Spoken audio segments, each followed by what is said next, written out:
충격적인 소식은 우리의 대통령 후보셨던 홍준표 후보께서 바른정당의 창당 시에 내가 2심에서 항소심에서 무죄가 결정되면 바른정당에 합류하겠다는 뜻을 집권을 통해서 밝혔다고 합니다.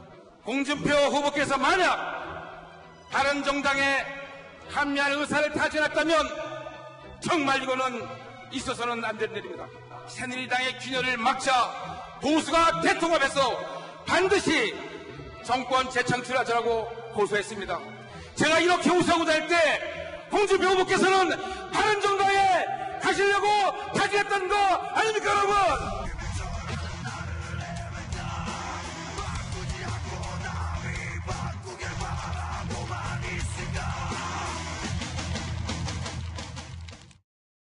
네, 홍그리버드라고 지금 구자욱 차장이 언급을 했는데 저 표정, 이 캐릭터처럼 굳은 저 표정이 또 나왔습니다. 그러니까 원유철 후보가 어제 저 전당대회장에서 어마어마한 지금 사실을 폭로를 한 거잖아요. 네.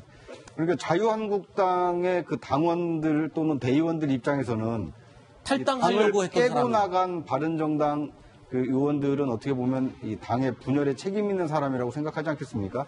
그런데 그런 이 탈당 행렬에 홍준표 후보가 함께 하려고 했었다. 이런 사실만으로도 어떻게 보면 이 상처를 좀 헤집는 일이 될 수 있거든요. 네. 그러니까 이제 원유철 후보는 그런 점을 천착해서 이 당원과 홍 후보를 이제 이 거리를 벌리려고 하는 것 같고요. 네. 그것에 못마땅한 홍준표 후보는 이 기념 촬영도 안 하고 네. 언짢은 것을 이제 그런 식으로 표현한 게 아닌가 싶습니다. 네. 인사도 안 하고 기념 촬영도 하지 않고 나가던 홍준표 후보의 모습 다시 한번 영상으로 보시겠습니다.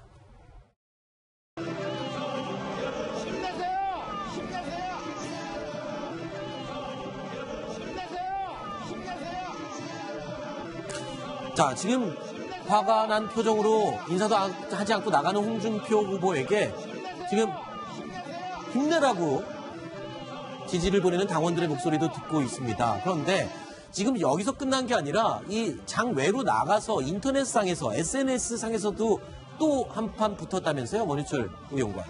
네, 그렇습니다. 홍준표, 원유철 두 후보들이 SNS에서 2차전을 했는데 홍준표 네. 후보는 바른정당 합류 타진이라는 원 후보의 주장은 거짓말이다. 네. 이 부분에 대해서 사과해라 이렇게 요구를 했고 네. 공개적으로 요구했고 그것에 대해서 원 후보는 사과할 의향이 없는 것 같습니다. 홍 후보가 하는 지금의 행태가 현대판 정치 파쇼다 이러면서 맞받았다고 합니다. 네. 자, 그런데요, 이 당대표 선거를 앞두고 이 두 사람은요, 최근에 계속 으르렁 됐습니다.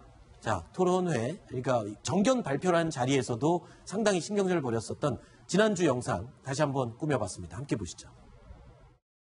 24%는 홍준표 후보의 한계가 아닌가. 24%의 홍준표, 76%의 가능성이 있는 원유철과의 대결이 될 것입니다. 원유철 의원이 오늘 24%가 좀 한계다. 홍준표 후보는 이런 식으로 좀 이렇게. 원유철이가 하면 100% 할 거야. 네, 원유철 후보님이 이 당을 썩은 뿌리 잘라내고 가지치고 그리고 새롭게 만든다는 판단이 있으면 내 족좀 찾아야겠지. 여러분 지금 생각하시죠. 근데 지금 보니까 어느 부분 좀 힘들 것 같아요. 그래서 원후보한테 맡기기에는 좀 이번에 경선에 감사 봅시다. 보고 그런 영향이 보여지면 당대표 후보 사퇴하고 원유철 후보 지지하겠습니다. 자, 지금 영상에서 보신 전날이 지난 19일입니다. 지난 19일까지만 해도 홍준표 후보, 원유철 후보의 말에 나와는 격이 달라라는 식으로 뭔가 여유를 가진 그런 말투로 깔아뭉개는 듯한 이런 말을 했습니다. 그런데 어제의 상황은 달랐습니다. 곧장 아주 발끈한 표정과 말투로 반박을 했습니다. 들어보시죠. 바른정당을 창당하고 난 뒤에 조영 원내대표가 바른정당으로 오라고 아침 저녁으로 전화를 왔습니다. 와서 반기문 사무총장하고 유승민이하고 경선하는 게 어떠냐. 그래서 내 재판장에 가서 말할 처지가 못 된다. 그동안 수차례 터집도 내 받아주고 그랬는데 이것은 받아들일 수 없죠. 용서할 수 없죠. 심정수 차장. 네. 홍준표 후보가 이 바른정당 창당 당시에 이 바른정당으로 입당할 것을 의사를 타진한 것은 맞습니까? 그 부분은 홍준표 후보가 인정을 한 겁니까? 어떻습니까? 당연히 인정하지 않았습니다. 아하. 당연히 인정하지 않았고 그 원 후보가 이제 정병국 지금 바른정당 의원의 책에 나온 거를 인용을 하면서 얘기를 했는데 네. 두 사람 다 사과하라. 책에 쓴 사람, 인용한 사람 둘 다 사과하라 이런 입장이고요.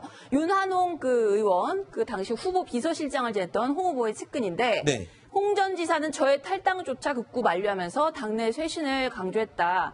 그 당시에 이제 작년 12월로 돌아가 보면 네. 그 당시에 김용태 의원을 선도 탈당으로 해가지고 12월 말까지 우르르 많이 나갔습니다. 새누리당이 거의 이제 뭐 쪼개지느냐 마느냐 했는데 겨우 한 30명 뭐 이 정도에 그치긴 했지만 어쨌든 그 12월에서 1월 사이에 창당이 됐거든요. 근데 그 당시에 탈당할까 말까 할 때 만류했었다. 이렇게 증언을 하면서 네. 정병국 의원이 얘기했던 바른정당 합류 나 할까 하고 먼저 제안했었다는 거는 허무맹랑한 거짓이다. 이렇게 주장을 했다고 합니다. 자, 그러면요.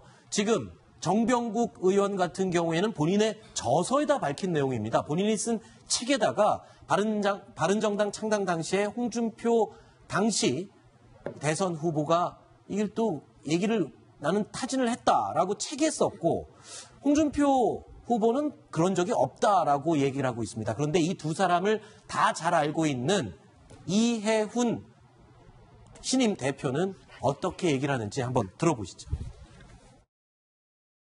저는 두 분이 이렇게 진실 공방에 붙었을 때는 두 분 다 오랫동안 잘 아는 분 아니겠습니까? 사실 그 두 분의 인품이나 그동안의 행보나 십수년 동안 알고 지내온 분들이고 한 직장에서 오래 있었던 분들이니까 그 두 분의 그런 것들을 감안하면 저는 정병국 대표의 말을 신뢰하는 편이죠. 사실이 아닌 얘기를 한 적은 제가 보질 못했습니다.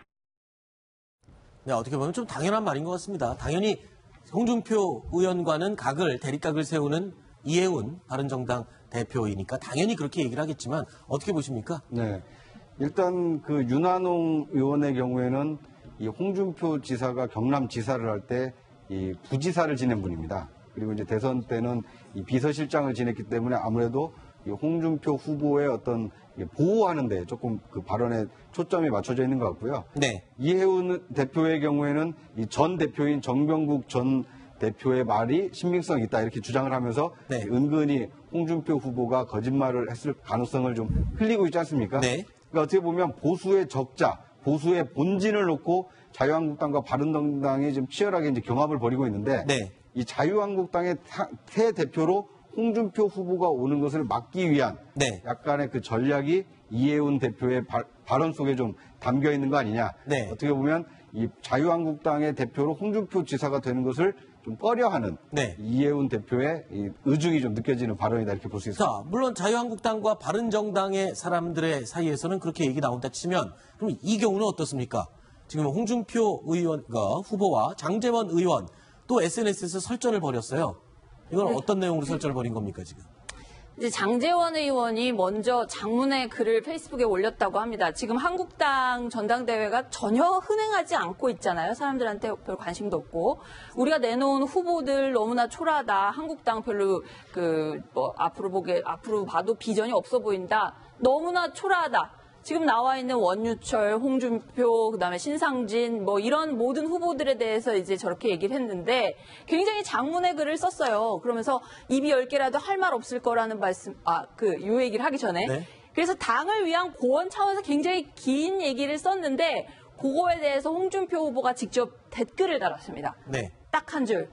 입이 10개라도 할 말이 없는 사람은 가만히 입 닫고 있어라 라는 취지의 댓글을 달았습니다. 네. 굉장히 장문에 어쨌든 당을 좀 잘해보자는 취지에서 장 의원은 올렸을 텐데 왜 입이 10개라도 할 말이 없다라고 얘기했는지 설명을 해주시죠. 당연히 그거는 이제 이전에 이제 박근혜 대통령을 비판하면서 당을 깨고 나갔다가 내 덕분에 홍 후보 입장에서는 내 덕분에 다시 한국당으로 복귀한 의원이 네가 지금 딴 사람 몰라도 나한테 이럴 수 있느냐. 이럴 수 있느냐 이런 얘기는 장 의원이 할 얘기는 아니다. 뭐 이런 취지로 홍 후보는 그 댓글을 쓴 걸로 보입니다. 네. 자, 일단은 뭐 주변에 적이 많은 홍준표 후보입니다. 그런데 지금 과연 당권을 잡게 될지, 자, 지금 7월 3일 날 결정이 되죠? 7월 3일 날 그렇습니다. 자유한국당 대표가 결정이 되는데 이 상황을 홍준표 후보가 어떻게 헤쳐나갈지 궁금합니다. 한번 지켜보도록 하겠습니다.